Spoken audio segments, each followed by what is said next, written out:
All right, you ready to go? No, but crack on. Let me tell you why you're here. You're here because you know something. What you know you can't explain, but you feel it. You felt it your entire life.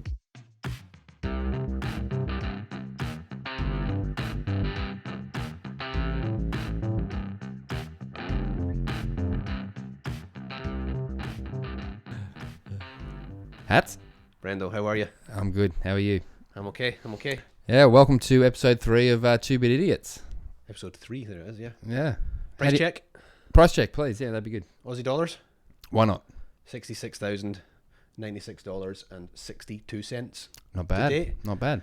2.27% up today. It's a good day. Yeah. Every day is a good day. That's right. How do you think we went on our first 2 pods? I thought the first one was okay. And then the second one, Daniel was good and we were disjointed and... Well, yeah, but is that more audio, or is that the fact that we actually had not done a guest before? Maybe a combination bit of both, but of the two. Bit of both. But I thought it was about an hour long, a bit more than an hour, I think. Yep. And I thought after about half an hour, we became more natural, and it became more of a conversation, which is what we'd like it to be. Yes. That was really from our end. Yeah, from our end. But hopefully we'll get better at it, and as we go along, and everybody else can be the judge. Yeah. And I think that's the thing too. The more we do it, the more comfortable we'll be actually sitting down and actually doing them, and not being overly conscious of the microphones in our face. Yes, absolutely. Yeah. There's something I've never done before. You are obviously ex-muso or a former muso or still a muso, yeah, or whatever you are. Bedroom muso. Bedroom. Well, that sounds dodgy. That's really dodgy. Barry White's coming on.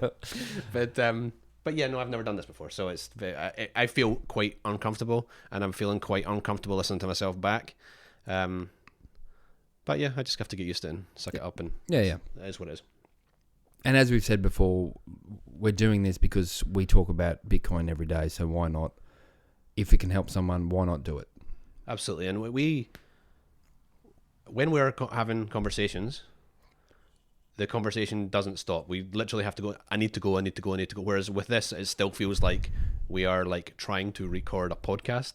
Hopefully over time, this becomes much more natural, like those conversations. And with just a little bit more structure around it, got an idea of what we might talk about in a half an hour or an hour, however long we're going for. Yeah, for sure. All right. Well, what do you think we talk about today? What do you want to talk about? So I've got one thing I want to have a stab at. Yep. And that is a bit of a central banking analogy. Yep. And I don't know if it's even mine or if I've stolen it for somebody or if I'm adapting it. But anyway, I'll give it a go. Okay. So to start with, we are basically, I guess, questioning or laying out what a central bank is, what its role is.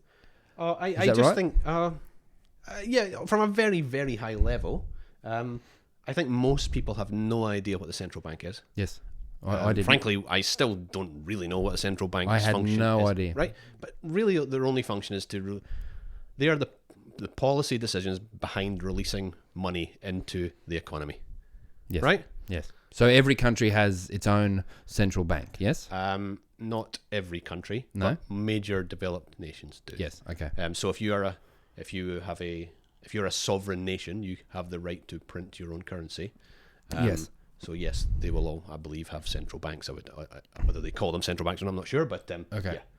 Yeah. So here's the analogy, right? You and I live on an island, okay?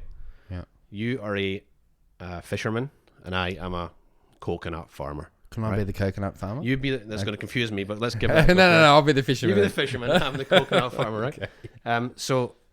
There's only you and me on the island, right? Yeah. It's getting creepier by the moment. Oh yeah. Right. So you're the fisherman, right? So you're out fishing, and I'm farming my coconuts, and we are.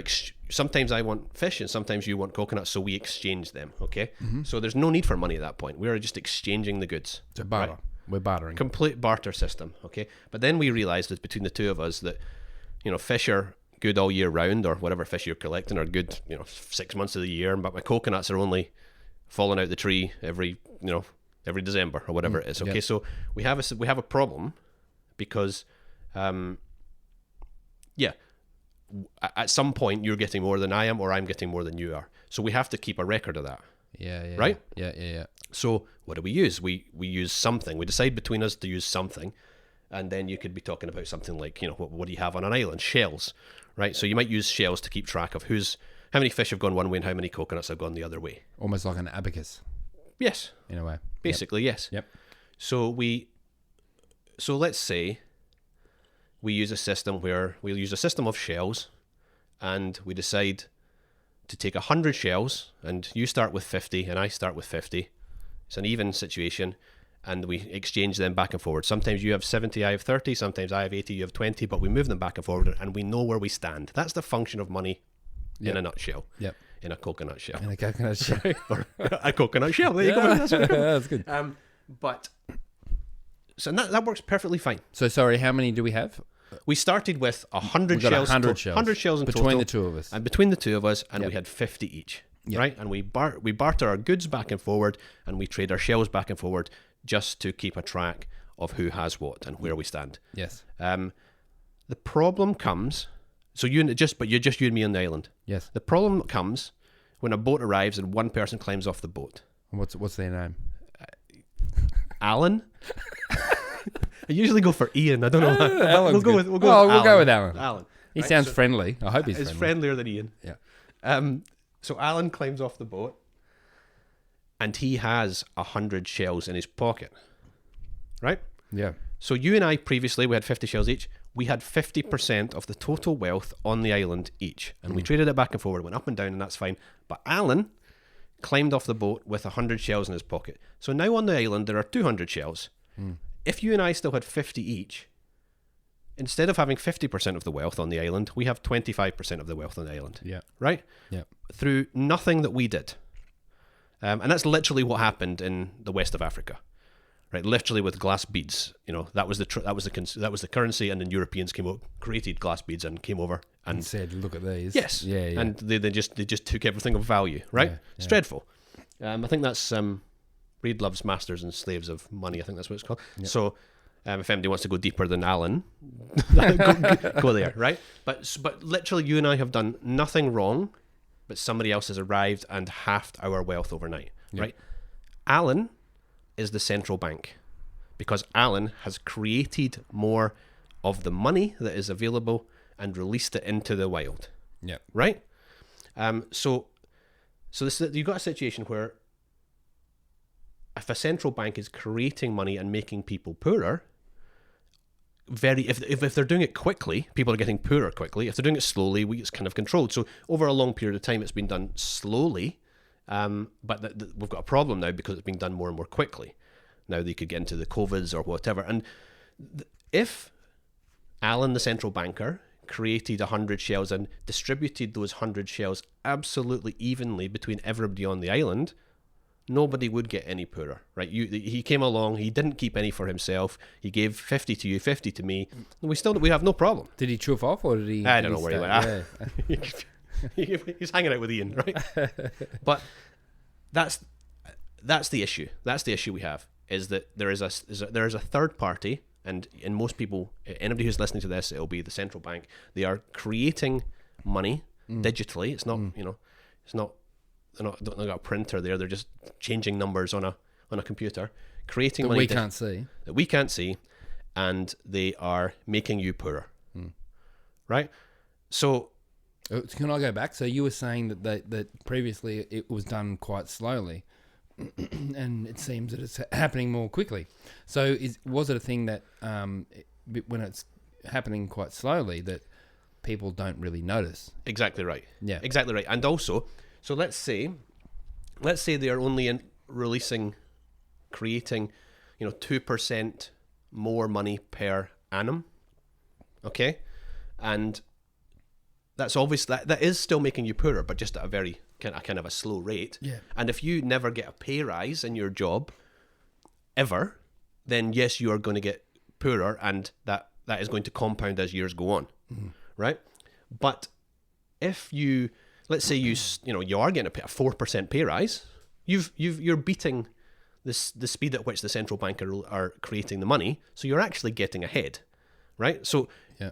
that's what I would called the hurdle rate. I don't know if that's, that would be technical. So if you're beating the rate of money issuance by the central bank, you're getting ahead. Yeah. Right. So let's say you're a public sector worker and you're fighting for, your employer's suggestion might give you, a 1% raise, and you're fighting for 3 and you settle on 2, the negotiations, and that's where you get to, you settle on 2. Well, 2 is fine as long as the new money issuance is also 2. Yeah. You're treading water. Yeah. If it's 1, then you're ahead. If it's 3, you're behind.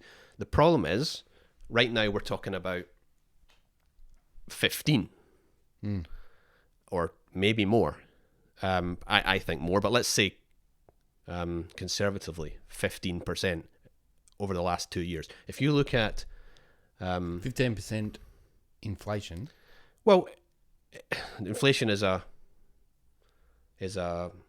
people will interpret the word inflation in different ways. It might be inflation of prices, inflation of money creation, blah blah blah, different ways. Yeah. But if you're just talking about new money, if you're talking about 15% creation of new money, then you have to either get your share, exactly your share of that 15% that's been created, or a pay rise if you're a worker, or if you own your own business, you have to increase your revenue by 15%. Yeah. So, and most people, that's massive, right? Most people cannot do that. If people were to, so trying to relate this to anybody who's listening, if you are a renter right now, so we're in Australia, I know of somebody who was paying $530 a week for their rent. Because of what's happening to the housing market, the owner wanted to take back the house because they wanted to live in it. Now, that's not what they wanted to do. They wanted to rent out at a higher rate, but you can only increase your rents at a certain level in a year. Oh, wow. So what they did was kick them out of the house. What did I say? 530 a week it was. Yeah. And then, it went back on the market at 810. Right? Now, this year? This is within the last month, right? Oh, wow. Now that's extreme. Is that in town? That's here. It's local, right? Yeah. So, so that's what is that? 5, 6, 7. Do maths on a pod. What's that? 280. Oh, I'm not doing it. Yeah. Okay. Oh, We must be talking. It was in excess of 50%, right? Yeah. Increase. So, yeah, that's. And they got it, I imagine. Yeah, absolutely. Quite easily, because the market where we live right now is brutal. Yeah. And it's the same in a lot of places. So, just so people know, we're in Hatz's sex dungeon right now recording. that is technically not true, but yeah. Or some people call it a garage. But yeah. Sorry, I diverged. So that is it. That is central banking in a nutshell, in a seashell or a coconut shell. Yeah. Somebody else creating money, and you are not getting a pay rise or getting increasing your wealth in your business at the same pace as the money supply. So if you're not, and I would suggest almost everybody isn't right now, everybody is getting poorer. The only question is at what rate, and how does that compare to other people? So why do you think people aren't aware of it, don't notice? Mostly, and like some do, most don't. Because it's not a Smoke direct, and it's a mirrors? tax, but it's not a direct tax. So if your employer came to you and said, or the tax man came to you and said, okay, your current rate of tax is 20% and we're going to increase it to 40%, you would be screaming, right? And so would everybody else, because obviously you just lost a chunk of your cash. But that's not how it's done, and there's no announcement. People are aware of it, but how many people listen to the releases from the central bank? And is that focused on in even mainstream news much? Not really. So so people just aren't aware. They're not helped to understand. They have not had the education to help them to understand, and it's quite complicated. So Yeah. I mean, it's not that complicated, but once you have to think about it, and to realize how it's going to affect you. Yeah. Right. And that's why I wanted to break it down to like 2 people on an island and 1 person arrives. and they brought in new money, and you got poorer through nothing that you did wrong. Yeah, right. It's a great analogy, and I remember you actually giving me that similar analogy when we first kind of met and chatted about Bitcoin and why it mattered, what money was. It was analogies work. I think. I think so. And because it sort of just breaks it down to something people like. There's far too much jargon, and we did it. And actually, there's a thing. Your question before, like, how did we do in the first two? Like, we said that we were going to create like a jargon-free, accessible podcast for everybody to understand, and then immediately we started talking about, Bitcoiners we know and probably terms that people haven't heard of, and so we are as guilty as everybody else. We're not doing it maliciously, or we're not intending to do it. It's just that when you have and everybody would do it to an extent. If you have any knowledge of something, you're going to assume that other people have the knowledge that you have, and they don't. None of us started with it. No, you have to learn. Yeah, and that we will try our best to break things down in a way that people can understand. If we don't understand them, we'll try and learn how to, or by all means, we'll invite other people on that are better at explaining it than we are. Yeah. Well, I've said to you before, like one pod I want to do is like a Bitcoin glossary. So that would have been really valuable to me early on. Like, what is this? What is that? Well, that's it. So basically, what are these terms basically mean? Because they're just bandied about. Yes. All the time. Yes. And I know now just from, however long I've been kind of into it, but it's intimidating. Yes. And because people are quite, there's the whole, hi, I've found Bitcoin and I'm here to I've just arrived at Bitcoin, I'm here to fix it. A lot of people come in with that attitude. Not necessarily the plebs that are just coming in and going, maybe I should, people with, with financial backgrounds or whatever. Bitcoiners have become very, the tolerance has gone, and it can come across as very, very confrontational and nasty, quite honestly. But I'm as guilty as that as everybody. And people might be listening to this thinking, he sounds like a reasonable guy, hopefully. But if you go read my Twitter feed, it's pretty nasty sometimes, and because I'm not tolerant of. You're not tolerant, but you are a reasonable man. Well, I can attest to that, Hats. Well, that's my family. I don't know. But but do you mean by, when you say a glossary, are you meaning like technical Bitcoin terms, or are you meaning things like there's things that, what is the NGMI? That's floating about just now all the time, all over Twitter. Not going to make it. I'm not going to make it. No, right? No. I had no. 2 minutes ago, I had no idea what that meant. I can Urban Dictionary the shit out of all of that. No, but I think that's just as important. Oh, maybe. No, but I mean like something that's like succinctly, what is Bitcoin? What is the Lightning Network? Yep. What's a UTXO? Yep. What's an NFT? I know it's not Bitcoin related, but people talk about it. Yep. And why is it a waste of time? All those kinds of things. So yeah.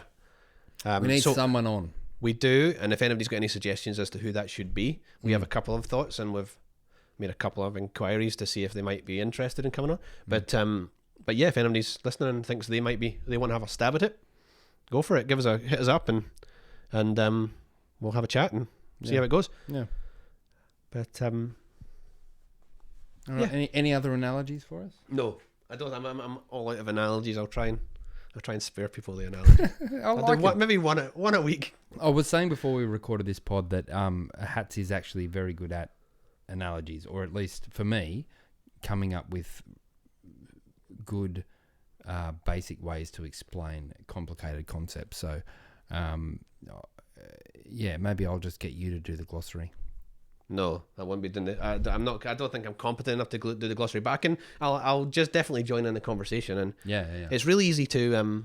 It's actually much easier when somebody's saying something to bounce back off their idea than it is to come out with your own new, fresh thought. Yeah. There's very few new, fresh thoughts. I don't know if I've ever had one. Like, most of my ideas are somebody else's. Did you see my fresh thought today about my? I'm going to throw this out here. You're Bitcoin. About to expose yourself to the world. Totally. Bitcoin Brendo. I'm not. What can I do? A Bitcoin mining wearable. So no. Personally, when I read it and I liked it, I didn't like it. I didn't I actually, know you didn't like it. yeah, I yeah, was. yeah, I didn't want to like make myself look like a fucking idiot, right? Oh, there's the first swear word, right? Hey. But yeah, I didn't want to do that because I thought, well, I liked the idea of it, but so hang on, your idea was the kinetic move, like in terms of like a watch that charges itself, right? Like a watch that charges itself. So I know that's like the actual energy is absolutely minuscule, but if you had millions of people that let's say however many years down the track that know they're going to potentially earn some kind of Bitcoin or some sats from just moving around. Yeah. And that energy, I don't know. That energy, and this is just showing my incompetence, but that energy somehow then goes into a mining pool collectively to do whatever, you know? Yeah, so here's where I think the problem is. I know. No, but I like it. I genuinely, I think I liked it, right? I thought it was, but the energy is so low. I know. That you would have to, where would it go? Like, does it just go into your watch, or does it go into like a battery in your house? No, and then so how does it feel? Like, and the energy, the problem with energy is that you lose a lot of it as you transmit it over distance. So you can't send that energy. That's the whole point of the stranded energy Bitcoin debate, right? You got to move to a site where the the Bitcoin can go to the energy, whereas yeah. everything else right now, the energy has to come to the person. So my rudimentary thought was that, so kinetic watches I think have a small battery. So the kinetic movement basically charges the battery, which runs the watch. Yes. So if you had, let's say, how many 8 billion people in the world? Let's say half of them had a Sats watch. I'm trying to think of it. Sasquatch. Sasquatch. What is that? Is it like a Yeti or something? Yeah. And somehow that energy is stored in tiny batteries that then are up. But then I don't know. Whatever. So 8 billion people creating if every single one of us wore that watch. Yeah. We would be creating a lot of energy. No, that's what right? I mean. Like, but it wouldn't be centralized in any way. So everybody would have to be running an ant miner off their watch, and that's not happening, right? So yeah, I don't know, but I don't know. It's too technical for me. Flesh it out further. I'm pipe dreaming. So I know you feel stupid right now, so I'll make my. No, I don't. I think it's a great idea. Right, here's my one. Parman called me an idiot. I think. He did, yeah. It's brilliant. Yeah. Prick. I don't like his food anymore, Parman, if you're listening. Oh, yeah. Yes, I do. It looks amazing. Why? I don't understand. Somebody tell me, this is my stupid comment. So, you can put two magnets beside each other and create a current, right? Yeah. So, that's about as technical as I'm going to get on this. And I do understand that is not a large amount of electricity. I get that point. But if you had some sort of storage that's right beside it, I'm talking battery storage in your house or something like that, would it not be providing a tiny amount to constantly top up the battery? The magnetism, would the magnetism not deplete? Maybe. I don't know.